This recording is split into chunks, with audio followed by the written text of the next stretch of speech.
We bought Christmas presents for our children, and my Mel tried to put her name on them. Even the tags were switched by her. Thus, my spouse and I devised a strategy to impart a lasting lesson to her. Hannah is my name, along with my 36-year-old husband, Jason, and our two children, Ava and Noah. I am 34 years old and reside in Michigan. Ava is 8 years old. They are the brightest part of our lives, and Noah turned 5 last month. Both Jason and I have full-time jobs. He works in logistics, and I run a local events company. Together, we try our best to create a joyful and safe household. Although we are by no means wealthy, we have a comfortable life and place a high value on spending time with our family. In our home, Christmas is a holy time. In October, I begin my planning. There are spreadsheets, lists, personalized gift paper, a photo session in matching pajamas, and yes, a handcrafted gingerbread village that I somehow constructed without sobbing. We write letters to Santa, bake cookies for our neighbors, and donate items to nearby organizations. Being extravagant or ostentatious is not the point. The goal is to create memories that our children will cherish. Both Jason and I were raised in households where Christmas wasn't always a joyous occasion. As a result, we now go above and beyond as parents to ensure that our kids receive what we did not. And Linda comes next. My mother-in-law is named Linda. Her dramatic flair might rival that of any soap opera star, and she is 61 years old and retired early from her position as a dental receptionist. She has too much free time and too many opinions, and she lives alone in a condo 15 minutes away since her second divorce was finalized last year. Linda isn't the worst person in the world, to be honest. She doesn't act cruelly. She has never attempted to have me arrested or yelled in my face. However, she is wearing me out. She makes backhanded remarks with the accuracy of a sniper, meddles in decisions that are not hers, and micromanages everyone's lives. Since Jason and I were married, there has been holiday sabotage at every Christmas. She unintentionally showed up for our Christmas Eve celebration wearing a white floor-length gown the first year. She openly declared at dinner one year that she was giving Jason a pricey watch, despite the fact that I had been saving for months to get him the same one. As if she had practiced the timing, she actually took hers out first. Jason was appalled, and I had to pretend I wasn't heartbroken. Not to mention the year, she brought Ava a huge battery-operated pony that takes up half the living room and neighs at midnight. We were attempting to teach the children about thankfulness, not greed, so I had specifically requested her to keep gifts small. Jason notices. His mother's antics have always been apparent to him. He understands she may be manipulative because he grew up with her drama. However, he always treads gently because she is his mother. In a courteous manner, he pushes back. He softly establishes limits, and I respected that for years. I refrained from speaking. Through clenched teeth, I grinned. I even allowed her to unintentionally share a picture of our children with the message, "So lucky to be their mama during the holidays." And I explained it away by saying she didn't understand Instagram. More times than she ever deserved, I gave her the benefit of the doubt. She went too far, though, this Christmas. As is often the case with Linda, it began abruptly. We had just a few days left until Christmas Eve. Stockings were hanging, cookies were cooling, the house was immaculate, and the mound of gifts I had painstakingly chosen was tucked away in the back of our bedroom closet. Jason and I had budgeted and made purchases for months. Ava was looking for a dollhouse kit from a certain manufacturer that is exclusively available on European websites. The identical blue race vehicle set that Noah had seen on YouTube Kids in July has been recurring. In his dreams, the PlayStation 5 was the season's high point. We saved all year for it after Jason got one through a friend of a friend. The one with the golden bow was supposed to be our major family present. To maintain the enchantment, I even had Santa's signature put on specially made tags for a few of the presents. Then, a few days prior to Christmas Eve, I became aware of an oddity that in order to begin wrapping, I started taking gifts out of the closet. Everything was properly stored, with matching tags and wrapping paper, and arranged by child. However, a few of the tags were gone when I opened the bin. I assumed they were stuck to something or had slipped off. I therefore began matching gifts to my list. Then I saw that some of the crates had tags already attached. Tags I most certainly didn't write. It was big, circular handwriting that was definitely not mine. I initially believed Jason might have attempted to assist, but he insisted he had not touched anything. Later that same day, I heard Ava utter something that made me shiver. "Is Grandma getting us everything for Christmas this year?" she asked nonchalantly as she sat at the kitchen counter coloring. Her name appears on every gift. My heart stopped beating. I asked her what she meant, and she said that she noticed Grandma Linda's handwriting on the race car box in the dollhouse when she peered into the pile in our bedroom, something we had explicitly instructed her not to do. I returned to the closet right away. Jason trailed behind me as we started taking out the presents. As it turned out, almost all of the presents had tags that read Love, Grandma, or Merry Christmas from Grandma Linda herself.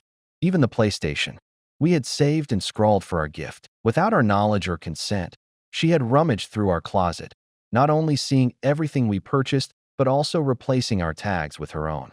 Jason fell silent as she even wrote small, intimate messages on the boxes, such as Grandma knew you wanted this, and I hope you love it, sweetie. Grandma always delivers. You know something has really touched a nerve when there's that perilous simmering silence. For several minutes, he remained silent and gazed at the boxes as if they had personally deceived him. I was shocked, offended, and incensed when he turned to face me and stated, "She went too far.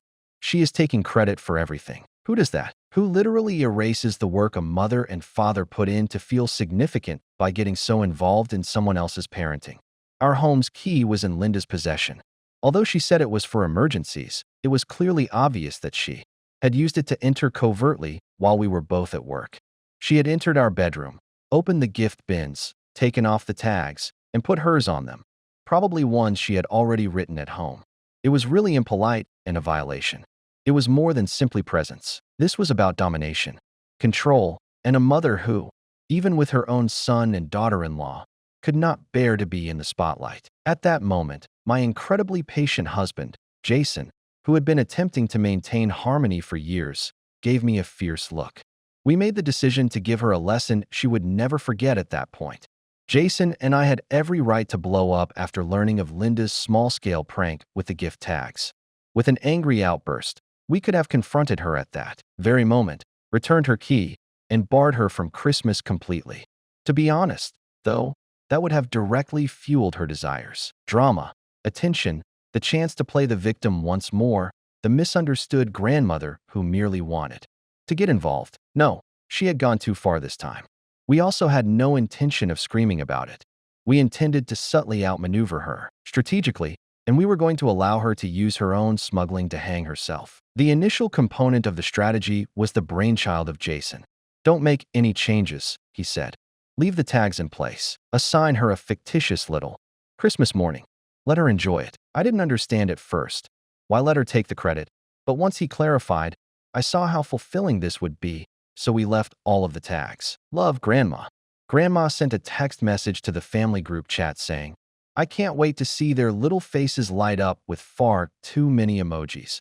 And we even moved the presents under the tree a day earlier than usual, which delighted the kids and gave Linda the impression that she had successfully pulled off her charade. All the little lies she had scrawled onto our gift stayed exactly where she put them. I nearly dropped my phone. We had phase 2 ready in the meantime, so Jason went to the hardware shop and purchased a covert little camera that could be connected to a phone app. It had good night vision, a respectable resolution, and, most importantly, was small enough to blend in with the garland I had strung across the mantel of the fireplace. That camera was about to become our best friend, so I spent an hour fluffing greenery and adjusting ornaments to make sure it was perfectly hidden. If you didn't know it was there, you wouldn't see it. Christmas Eve came and went, and we went about our usual routines, making cookies for Santa, reading The Night Before Christmas, and tucking the kids in while they trembled with excitement. And when we finally fell asleep, Jason and I looked at each other and felt oddly at ease. For once, we weren't reacting, so we were in control. When Christmas morning arrived, the kids were up before dawn, squealing with delight and waking us up. Jason brewed coffee while I checked the camera, feed on my phone to make sure everything was functioning. The whole living room was in view. The tree, the couch, and the stack of gifts were flawless. Linda arrived at 7:58 a.m., like clockwork, wearing a red cashmere sweater and gaudy earrings that resembled glittering chandeliers, with a mimosa in a thermos cup that she pretended was just orange juice, and her phone ready for selfies with the kids, as Jason greeted her warmly and offered her another drink, and I handed her a breakfast pastry as if nothing was wrong. She looked around, saw the tags on the gifts, and grinned, that smug, contented smile of a woman who thought she had outsmarted everyone in the room. "Thank you so much for the PS5, Grandma," Ava murmured, her entire face beaming like the tree. As she opened the PlayStation and raced to the royally seated Linda on the couch, giving her a strong hug. Daddy remarked, "This year, you couldn't afford one." Jason choked on his coffee. Linda's smile twitched. Then Noah tore into the wrapping on his race car rocket launcher set, the one he had talked about every single day since Halloween. He jumped up and down, yelling, "Thanks for the rocket set, Grandma." Mommy remarked, "You had no idea what I desired." Linda froze as I put my mug over my mouth and pretended to sip. "Go back to the kids," she said, glancing from Jason to me. The children continued to rattle off additional things in their naive delight as she attempted to laugh it off, but her face had turned pale. "Grandma, how did you know about the dollhouse with the secret slide? And this book is exactly what I told my mother about." "Wow. Have you heard me?" The damage was done, although she muttered something about Santa's helpers. Jason and I continued to smile. We didn't try to correct the children. No explanation. We simply nodded in agreement. "Grandma truly delivered this year. Wow." Jason interjected, "Yeah, good thing you got that bonus, Mom," as I was observing Linda writhe. With an impeccable expression, she appeared to be about to become ill. Her small illusion was being unwittingly destroyed by the children. Each time they expressed gratitude, they included a remark that contradicted her falsehood. Innocently, they were expressing the truth about what they had asked, shared, and envisioned with us, that we had saved, studied, ordered, concealed, wrapped, and worked hard to obtain these presents. The facade was rapidly coming undone, but Linda had signed her name to it all. Linda attempted to change the subject at one point by claiming that she had worked with Santa, but the children were no longer paying much attention. To be honest, nobody was buying her backpedaling, and they were too busy playing and unpacking. Jason and I were silent. We didn't brag, chastise, or confront. We simply allowed her to sit there, surrounded by proof of her thievery, and stew in her embarrassment. She left sooner than usual as the commotion subsided, said to be worn out, stated that she needed to make another stop. We were aware. The idea that her moment had blown up in her face was too much for her. Her lies had let her down in the most embarrassing way imaginable, not because we exposed her. There was a slow, quiet exit with a wobbly grin and too many goodbye, sweethearts, but no tantrum or major commotion. The best thing was that it was all captured on camera. Each second, her arrogant entrance, the look of surprise on her face, when the children unknowingly called her out. When Ava gave her a hug for a gift she didn't purchase, her face was pale and frozen. The Grandma Christmas Special is a brief video that Jason created by slicing the best bits together. We still haven't shared it. The footage is there, but we're not the kind to publicly drag someone or put family turmoil online. And Linda is aware that we are aware. Since she is aware that she will not receive the key back, she has not requested it. She knows she won't win that conversation, which is why she hasn't mentioned the gifts. Rather, we waited for the ideal moment to strike, captured everything, and played it cool. The dust had mostly settled in our home 2 days after Christmas. We were subsisting on leftover ham and sugar cookies. The wrapping paper had been recycled, and toys were partially constructed in every corner of the living room. However, the air was still buzzing with tension, not in a cacophonous, noisy manner, but rather as a subdued hum. Like a loaded weapon, Jason and I couldn't stop staring at the camera footage on his phone. It was, in a sense, we hadn't actually gone up to Linda. We hadn't spoken to her since she sneaked out of our home on Christmas morning following her self-inflicted catastrophe. However, the joy of allowing her to wallow in her own ineptitude was insufficient. Not after all the things she did. Not after spending months organizing, saving, and creating a magical Christmas experience for our children, only to have her name attached to it, as if it were a group project she hardly attended. We therefore made the decision to let the video do the talking. Jason came up with the notion to post the footage to the family group chat rather than the public domain. Unquestionably a clean, easy transition. I saw him trim it down, preserving the most important portions. Linda's arrogant look as the children opened their presents. Thanking her for the PlayStation, Ava gave her a hug. Noah yelling his appreciation for a toy she was unaware of. And that one flawless picture of her face frozen in time when everything fell apart. Everything had been captured in high quality by the camera. There was no space for misunderstandings or deceptive editing. It was the unadulterated truth. The video was delivered at 6:13 p.m. without any explanations or a caption. It took very little time. The first response appeared at 6:18. It was Jason's younger sister, Amber, who had grown more and more estranged from Linda over the previous few years. The spark was lit instantly after she wrote, "Wait, didn't you say you were only giving books and puzzles this year?" Within minutes, the conversation erupted. Susan, Jason's aunt, then responded that she was perplexed because Linda had informed her that this year she was keeping things simple. Another person added the startled emoji, and Amber followed up by questioning, "Did you truly go into their house and alter tags? Are you serious right now?" Emma, Jason's cousin, I believe. Then Linda arrived. She began typing quickly at first. She started off by saying, "That's not what happened." She then went on to say, "I don't know why this video is being shared out of context. The scene was captured on video on Christmas morning." She didn't stop there, though. It was her following message that truly infuriated me. I told her I didn't want to compete this year, and now this. And she responded, "I think Hannah switched the tags to make me look bad." Jason didn't think twice. He answered right away. "In fact, Mom, your handwriting appears on the new tags on the original receipts. Additionally, the camera records the precise moment you entered the house and changed them. Nobody made any changes. This is what you have done to yourself." Not a word. For about 20 minutes, the discussion was entirely dead. There was not a single message. I kept a close eye on the TV. As if he knew he had just thrown down a royal flush, Jason simply crossed his arms and relaxed back in his chair. Amber was the one who spoke up at last. After a while, she wrote, "Wow, this is really gross. I don't know how you thought you'd get away with that." Aunt Susan then added, "I'm sorry, but that's just wrong. The children are old enough to recall such things. You're undermining their confidence." The one that struck the hardest came about an hour later. But even Emma, the cousin who always tried to avoid the turmoil, sent a private message saying, "I'm honestly disgusted." It came from Donna, Linda's older sister. She sent Jason and me a direct message without saying much else. "I'm so sorry. I've always tried to justify her actions, but this is the worst I've ever witnessed. I am truly repulsed." No one else got a response from Linda. She didn't say sorry. She made no attempt to clarify. She simply walked out. She literally walked out of the group chat. 7:52 p.m. Her tiny symbol vanished.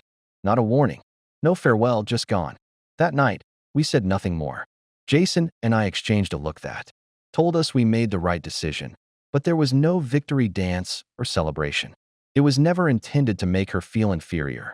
It was about defending the truth, our children, and our boundaries. And Linda had no business playing the victim if she couldn't take being revealed for who she truly was. Jason's phone buzzed at noon the following day, but mine remained silent. He turned the screen to face me, scowled a little, then glanced down. Linda was the one. One phone call was lost. No voicemail. The following day, she contacted Jason, but he didn't pick up. A week or so after Linda abruptly left the family group chat, leaving radio silence. No explanation and no apology, just a quiet retreat like a pouting kid, she unexpectedly appeared at our front door. Nothing. No text, no call. The morning was slushy and gray. The kind where the sky appeared to be wet cement and the snow on the ground had turned into that filthy half-frozen sludge. I was halfway through tearing down the tree with Jason when the doorbell rang.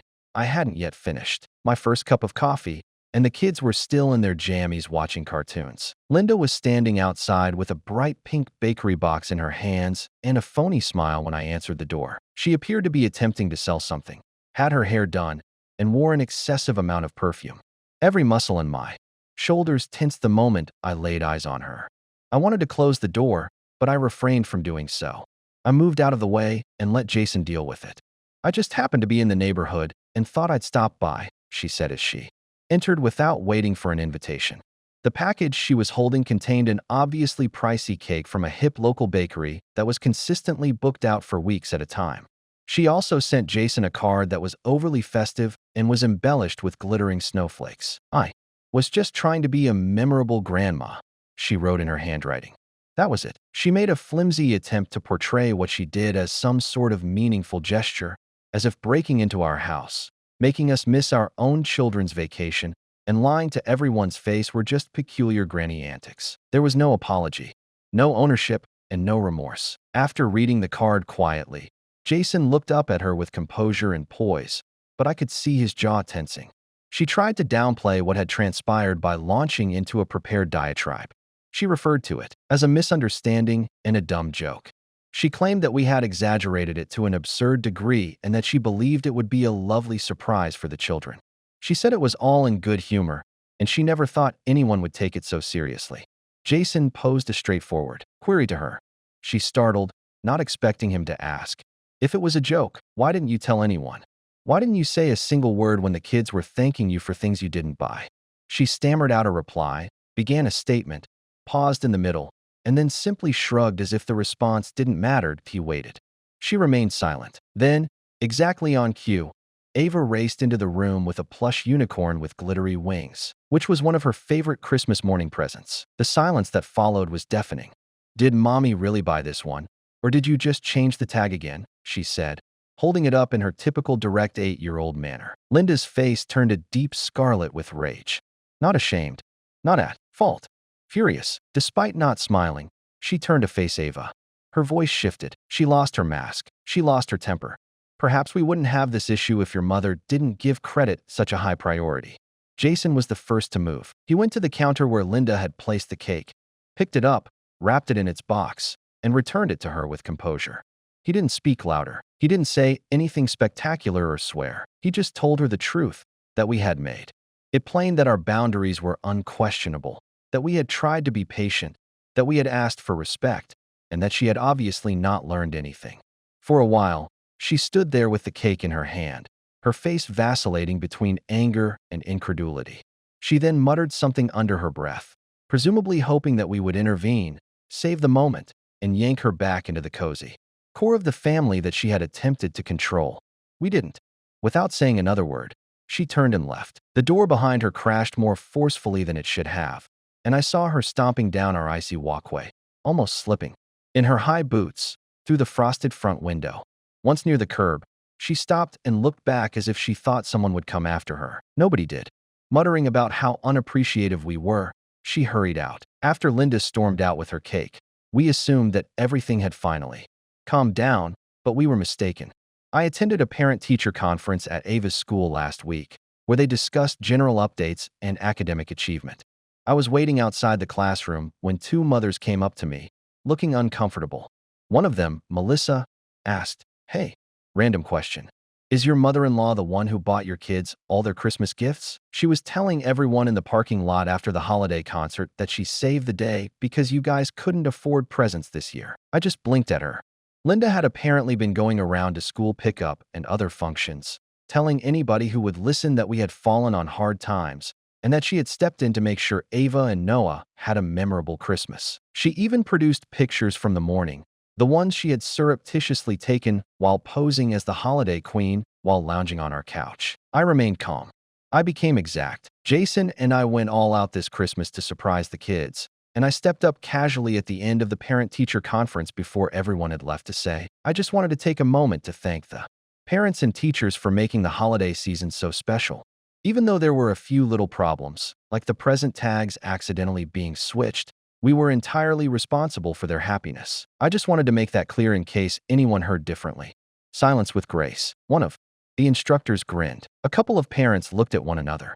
Although Linda wasn't present, word got out fast. People were avoiding her during pickup by the next week. The snark was thick when a father I hardly knew said, "Hey, are you sure your ML didn't purchase my kids a PS5, too?"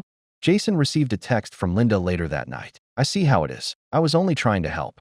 He didn't reply. Christmas is back to being magical without the drama, the fake humility, or the sabotage. The kids are happy.